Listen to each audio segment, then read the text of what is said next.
Привет, ребята! Меня зовут Оля, и вы спросите: Оля, что по голоданию? И я вам отвечу: это фиаско, братан.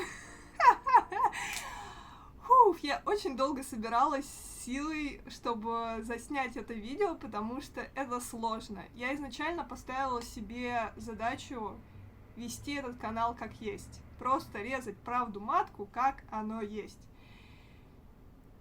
И у меня не получилось довести дело до конца. Ну, то есть как, я справилась, но не справилась так, как я хотела. Я планировала голодать 21 день, вместо этого я выдержала всего лишь неделю. Пожалуйста, не отписывайтесь от меня. За эту неделю я все равно получила кучу плюшек, как минимум опыт того, что летом я это делать больше не буду. Это видео, наверное, стоило бы назвать разбор полетов или разбор ошибок, или работа над ошибками.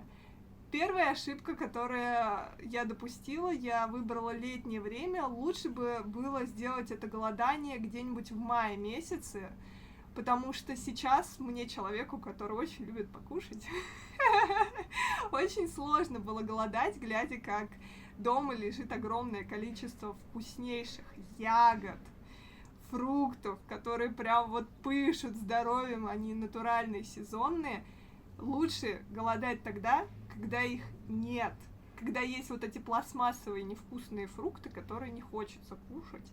А когда лето, хочется кушать. Мне, во всяком случае, очень.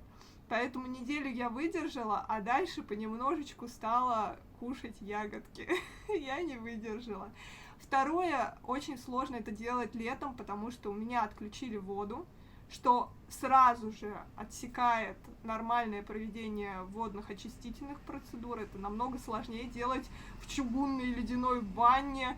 У нас еще было похолодание, когда отключили воду, и это сложно, это очень тяжело.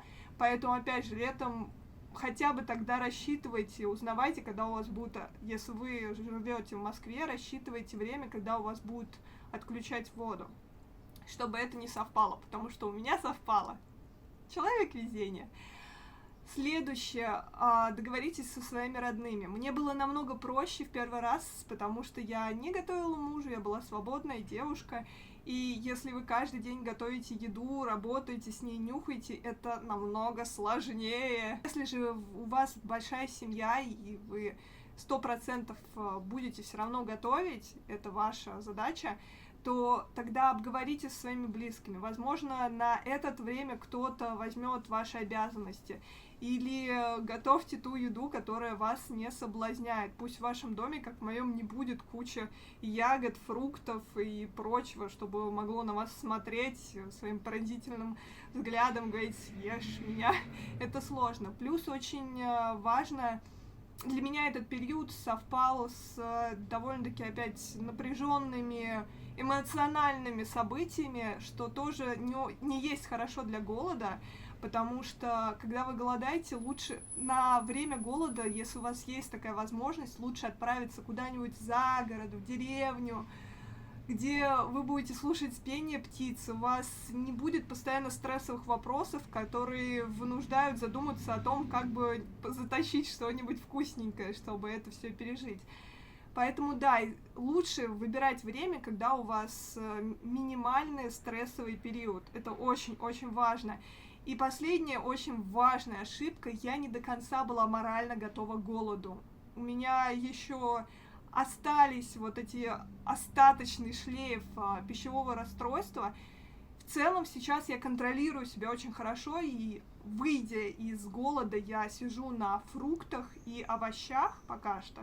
И мне окей, мне отлично, я ничего больше не добавляю вообще строго в свой рацион, но все равно очень важно быть морально готовым к голоду, чтобы вы были стабильны, чтобы у вас не было вот этого нервного какого-то затыка, нервного напряжения, какого-то нездорового отношения к еде. Это очень важно, быть стабильным в этот момент, потому что это практически на 100% обречено на провал, если у вас будет все еще будут нездоровые отношения с едой. Поэтому сначала надо наладить свое отношение, потом уже переходить на такие экстра марафоны, как очищение по огоням.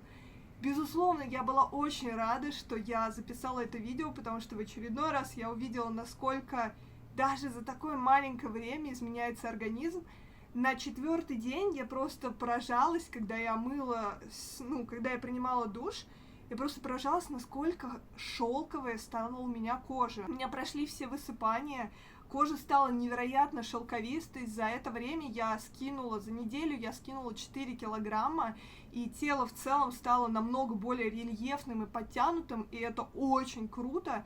Так что я обязательно повторю этот опыт, но, наверное, я это сделаю в ноябре месяце, когда уже пройдет вот этот вкусный сезон, я все подъем, полезненько соберу витаминчики, сразу снова в бой. Обязательно все это засниму для вас. А сейчас, так как есть, что есть, зато правда. Ставьте лайк за правду. А во всей этой истории есть свои плюсы. Это означает, что скоро я начну видосики о сыроедческих вкусняшках. Так что подписывайтесь на канал, ставьте лайки за честность и ждите новых роликов. Всем пока!